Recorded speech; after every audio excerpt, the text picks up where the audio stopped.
breaking barriers and bridging the gaps between patients and doctors. Welcome to Brainstorming with the Docs and your co-hosts, Dr. Glenn Harrison and Dr. Kolby Condos. All right, everyone, welcome back to this week's episode of Brainstorming with the Docs. I'm Dr. Kolby Condos, my co-host, Dr. Glenn Harrison. What's up, buddy? I'm doing well. How are you this fine evening? You know, I can't complain. Well, I could, but no one cares, right? Yeah, that's what that's okay. You can complain all you want. You'll just have less friends. No one gives a rip. That's true. So this one is an interesting topic because it seems like lately, the more I talk to you, because I talk to you a couple times a week, this has become more and more prevalent in your office, at least, or maybe you've just become more aware of it.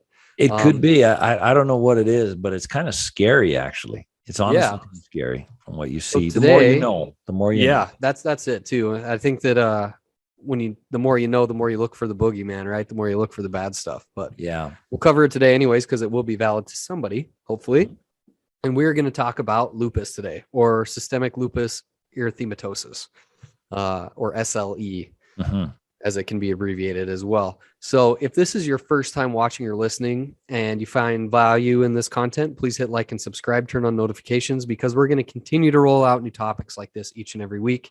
And hopefully we cover something that's applicable to you or valuable to you. So that's right. Without further ado, or I guess with just getting right into it, what is lupus? How do you diagnose it? What are some signs and symptoms? And let's hit the high mountains here. Okay, let's try that. So, well, I guess the most important thing, lupus has been called the disease of many faces, and it's truly you know, there's kind of two worlds of autoimmune disease. There's the one that I like to call the specific autoimmunities, whether it's autoimmune to a thyroid or, you know, the intestine or the brain. It's very targeted, specific, you know, organ systems or tissue. And then there's the systemic ones, that systemic just being around the body, attacking multiple different systems, and every system it attacks creates a different symptom. So then you end up with a systemic autoimmunity that's attacking multiple systems in the body, therefore creating multiple symptoms. And it's just, you don't know where to run. And a lot of people don't realize that there's connections between these. And sometimes lupus can be one of them. And I'm seeing more and more of it. And it's actually literally frightening me, because it's nasty. It's kind of like the juggernaut of autoimmunity. It can stay stable, or it can just run rampant, largely due to whatever kind of diagnosis, lifestyle strategies that you can put in place to manage it. So that's kind of high level, but really what it is, it's difficult because it tends to mimic many other ailments as well, because the multiple systems are in place. So what is lupus? Well, it's really an autoimmunity, like we said, where your immune system attacks your own tissues. It can affect different body systems. Some of the most common ones are joints. We'll see that. Skin. Kidneys are a major target organ for lupus. We see it time and time again. Even blood cells, brain, heart, and lungs. But kidney is higher up, and joints tend to be higher up, and skin tends to be higher up in a hierarchy of lupus concerns. So one of the most distinctive signs, but honestly, out of the lupus cases that I've seen, and I know you were saying, Dr. Kolby, you'd see that butterfly rash. Do you want to explain what you saw in clinic that day? Yeah. So it was actually a patient the other day, and it actually wasn't one of my patients. It was one of my wife's. And I just happened to see them in the waiting room, and I asked her about it afterwards. It was a male, and he was sitting there, and he said, "Good morning." I said good morning to him as well. But when I made eye contact with him, you know, he wasn't wearing a mask, and he had a butterfly shaped rash on his nose and onto his cheeks. And I was like, wow, that's really distinctive. That looks like, you know, the butterfly rash that's associated with lupus. So I asked my wife, I said, hey, what are the signs? What's the deal with that patient that you saw? I was like, I didn't really hear much about what was going on with him. I more just kind of passed him in the waiting room. What are his signs and symptoms? And he had a lot of these signs and symptoms. And when I asked her, you know, what do you think? She's like, I am slightly concerned that it could be lupus. Did you see the rash on his face? And I was like, I did see the rash on his face. That's what led me to inquire about what he was coming in for. So that was one that I have seen. I'm not sure if this particular patient has it or not. She's currently working up his case. But yeah, that was a big one that I've seen with people that have had it in the past, and something that if I saw it, it would kind of set off a little red beak, you know, a little red light that was started blinking, and it makes you think that you maybe need a test for it. Yeah, and some of the other symptoms other than this classical butterfly rash, and honestly, I haven't, out of all the lupus, I was a fair bit this last 2 years. I've never seen that. I've never seen it. Some of the more the symptoms that I've seen were, random stuff, the joint aches, the shortness of breath, the fatigue, a lot of weakness and muscle pain, low back, lumbar, mostly, sometimes thoracic, but episodal, like the classic autoimmunities we've talked about for many podcasts, where sometimes it's worse, sometimes it's better, sometimes it's worse, sometimes it's better. Flares, the episode of flares, the roller coaster characteristics of autoimmune symptoms. But that muscle achiness and tightness is really an interesting thing. Well, and you think about it too, as chiropractors by trade, why would this maybe be more applicable to us than other professions? If someone has episodic low back pain and joint pain and muscle pain, where are they going to go? They're going to come to people like us. They're going to come to, manipulative therapists or manual therapists or chiropractors or physical therapists. So it really is kind of important to keep this at least on your radar for potential diagnoses. Yeah, right? Especially, and all any providers that are listening to this, if you got these, whether you're massage or acu or whatever it is, but if you got these people coming in with the same things over and over and over, they complain of skin issues. They're talking about episodal fatigue, and it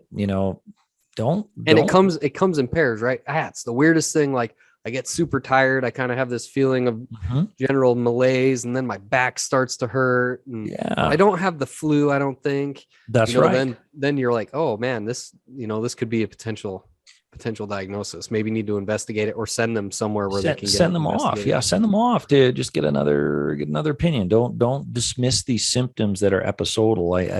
I swear, you catch it early, and then hopefully they find somebody that's going to look at something more than just pharmaceuticals. But how do you manage it? How do you diagnose it? Then how do you manage it? And medical, pharmaceutical strategies when necessary. But catching it early is always key, because some of these organ systems, like I keep talking about, the kidneys. So I see a lot of kidney problems with this. It's kind of later stage. But that kind of takes us to, more the laboratory testing. So the problem with lupus is you can't just, okay, I'm going to do a lupus test, and it's yes or no. It's a collection of symptoms, a collection of laboratory tests. That's why it's either missed, and there's one that I just sent off. I want another set of eyes on it, sending to a rheumatologist. I was talking to you about this, Dr. Kolby, earlier. Sent to a rheumatologist just to see, because rheumatologists, this is part of their world, is looking and understanding lupus. They're very good at it. It's what they're trained in. And all the other, the inflammatory joint disorders and so on and so forth. So hopefully that, it can be ruled out or ruled in. So, this case that I saw, well, there were a lot of different things, and I have a few that have been sent off to rheumatologists right now, just to clarify and just to make sure that it's not in the cards.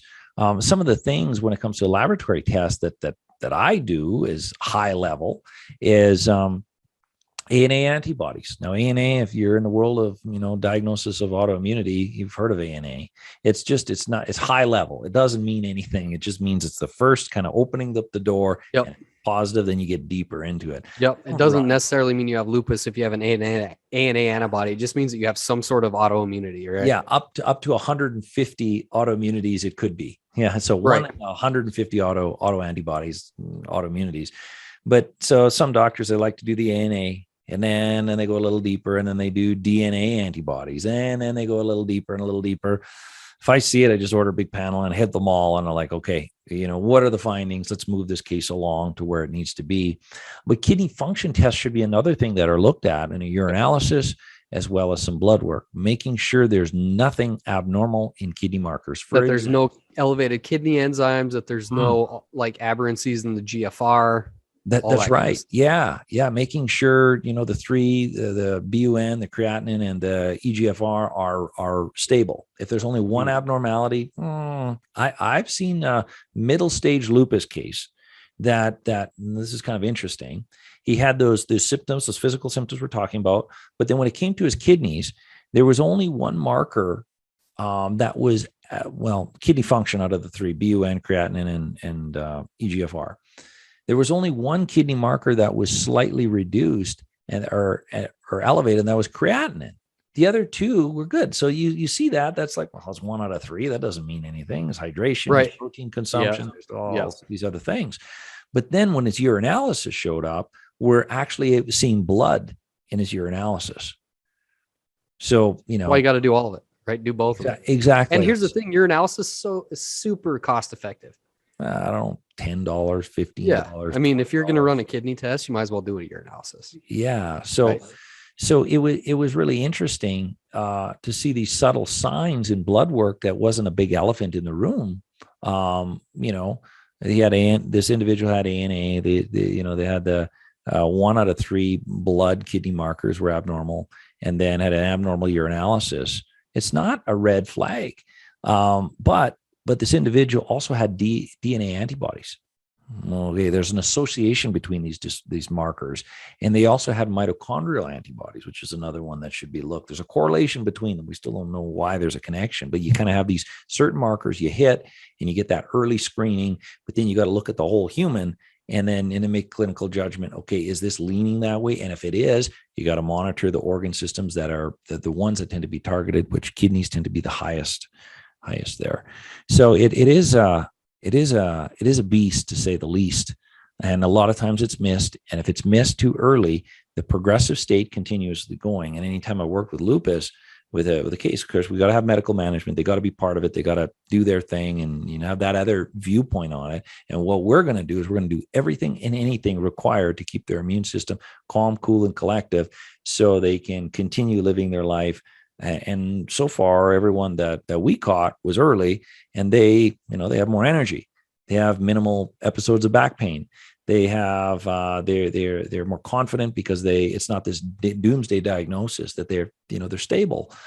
Doesn't mean I think everyone feels a little bit better when they realize that they have a certain level of empowerment in their case, right? That's right. Versus just, okay, we're going to do kidney biopsies and this is it. And here's your steroids. And, and sometimes steroids are a heaven sent for so many autoimmunities. And lupus is one of them if it gets to that stage. We have clients that had, that were on a little bit of pharmaceutical steroids to keep things calm and cool. Some people, they didn't have to be on any as of the time of this recording. So lupus is turning near and dear to my heart. Never, ever, I think, in clinic that I would be like now hunting down lupus and trying to screen for it, but it's missed. It's really missed. Absolutely. Yeah. So as far as if you think that you have it, do not ignore it. That's right. And I guess there's another piece. Sorry for interrupting. I just banged my microphone. Another piece is some of the associated disorders like rheumatoid arthritis is not always. So please don't think, if you're listening, you got to have rheumatoid to have concern of lupus, but it is an associated autoimmune disorder. Sjogren's is another one. In fact, these big lupus panels, they'll actually do Sjogren's antibody tests, see if there's a Sjogren concern. Also Crest syndrome, which is a family of other disorders. So that's the one that has like scleroderma and all that kind of fun stuff. That's not really fun at all for people that have it, right? That's right. And you can catch this on the front end before there's all these physical manifestations, and you can do a lot to it. So versus waiting till there's a kidney injury. So so if you have these signs and symptoms that Dr. Glenn and myself talked about this time, don't ignore them. Find someone that'll help, that'll at least look in depth at it, even if it's just doing a blood analysis, kidney analysis, and a urinalysis. And then if there's some abnormalities, they take it a little bit further and they investigate why. Because you do want to be early to the party, especially on things like this type of autoimmunity, because time literally can dictate function further down the line. Again, if you got value out of this, or you have questions or comments or anything, you guys can email us at info@brainstormingwiththedocs.com. You can find a lot of information on our websites. Mine is northlakechiropractic.com. Dr. Glenn's is drgharrison.com. Or just stay tuned, because we are going to continue to roll out content like this each and every week. And hopefully we roll out something that's applicable and valuable to you. So stay tuned. Well, that sounds good, Dr. Kolby. I look forward to the next one. Sounds good, buddy. Talk to you soon. Bye-bye.